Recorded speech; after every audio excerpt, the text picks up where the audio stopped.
Umuhuza ya CPTV, iki ni igihe cyawe cyo guhembuka nawe ugahembura abandi.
ifaranga ryose bonye rigaca mu myanya y'intoki ararambaranye rwose ukongera nuko Yesu aransanga sinari nzi kwigurira impataronka abantu ifaranga ryose bonye rigaca mu myanya y'intoki ararambaranye rwose ukongera nuko Yesu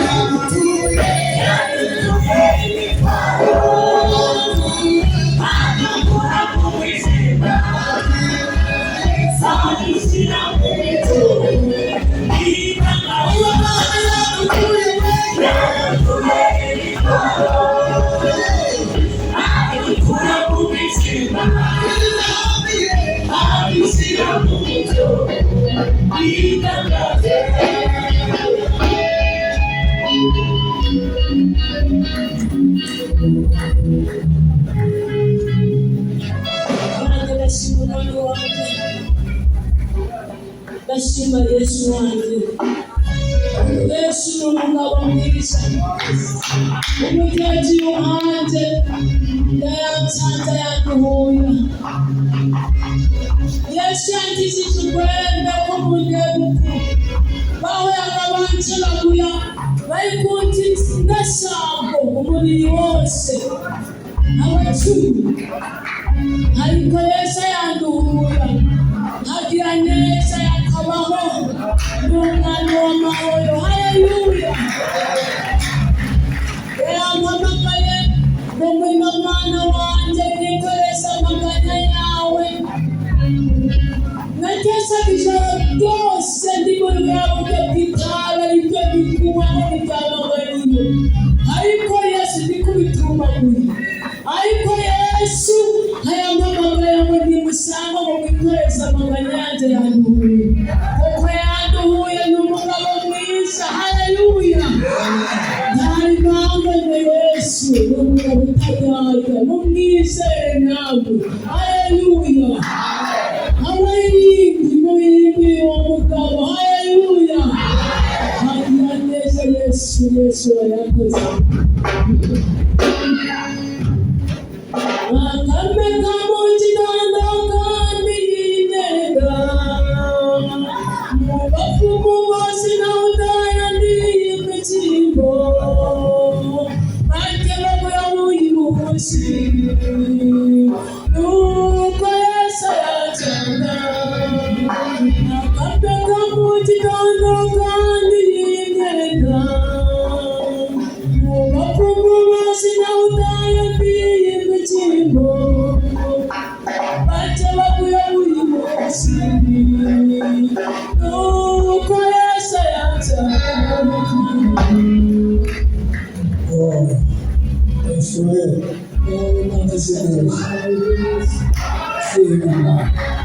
shima nagushima uyu munsi ubutumwa mfite azanye abahano ubwo afite bavuze muri 85 gusubiza hasi. Abo ngabo n'abazanye ubutumwa ko yazagira neza asanga basaza bameze nkatwe nako katubihuya. Ubutumwa si ubwabo bana gusa, ahubwo natwe Yesu adusanga.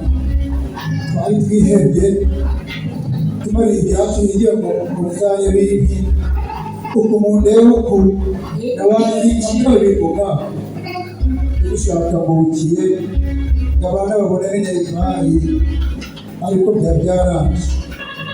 Nuko ngeze mu nzu y'Imana abakozi barambwiriza, niho nanjye naboneye amahoro, ufite amahoro mu mutima kujyamo agashinjiri. Shimwe Yesu kuko n'abanyamugabo ndamushimye rwose. Ndi umushasha mugana ngo kurya ntibasha Omanjira mayina nemina iyemeja buri munsi cy'amahoro ayabuyamira nuko Yesu yasanga uwo majira mayina nemina iyemeje abuyimpunzi cyakamahoyo nayabuya mwiheba nuko Yesu yakira